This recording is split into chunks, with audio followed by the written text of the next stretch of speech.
réveil Skyrock PLM. Clap de fin pour la mission Pégase. Les derniers aéronefs engagés sur cette mission ont atterri en France métropolitaine il y a peu. 10 Rafales, 5 A330 MRTT Phoenix et 4 A400M Atlas ont débuté ce périple le 25 juin avec une escale auprès des forces françaises aux Émirats Arabes Unis avant de rejoindre la Malaisie, Singapour, l'île de Guam, la Corée du Sud, l'Indonésie, la Nouvelle-Calédonie, le Japon et Djibouti.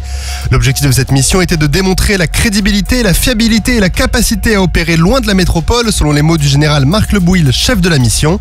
La projection a en tout duré 40 jours et à l'heure du bilan, les Rafales comptabilisent 170 sorties, soit près de 500 heures de vol. Les A400M Atlas en comptent 80 et 440 heures de vol et les A330 MRTT Phoenix 170 sorties, soit 290 heures de vol.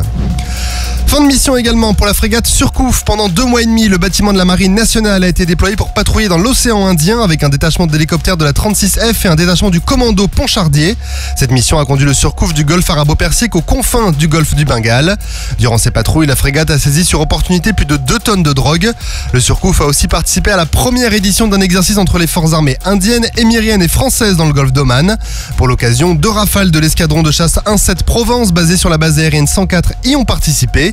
La frégate a aussi réalisé plusieurs escales pour reconnaître ou mettre à jour la capacité de certains ports à accueillir des unités françaises en opération. Ces escales ont aussi permis de renforcer les partenariats avec les marines de cette zone. Les marins du Surcouf ont ainsi fait escale en Inde, au Bangladesh et aux Maldives. 80 soldats camerounais ont participé à un stage d'aguerrissement au centre d'entraînement au combat en forêt du Gabon. Cette formation était encadrée par des militaires des éléments français au Gabon. Elle avait pour objectif d'enseigner des savoir-faire utiles pour vivre, évoluer et combattre dans un milieu équatorial. Pendant 15 jours, les stagiaires ont alterné des cours théoriques et des mises en application. La formation s'est conclue avec un exercice de synthèse qui comportait une phase d'infiltration en forêt pour attaquer une base occupée par des groupes armés terroristes, puis d'exfiltration de prisonniers et des blessés.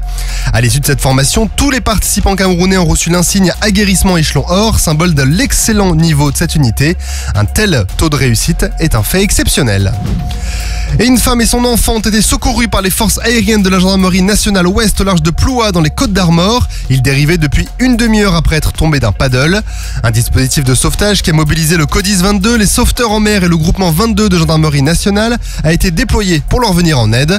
Malgré des conditions météo difficiles, la femme et son enfant de 4 ans qui se trouvaient à plus de 3 km des côtes ont pu être récupérés avant d'être transférés à l'hôpital de Paimpol. Sur terre, sur mer, comme dans les airs. Skyrock PLM, en équipe avec Uneo, la mutuelle des forces armées.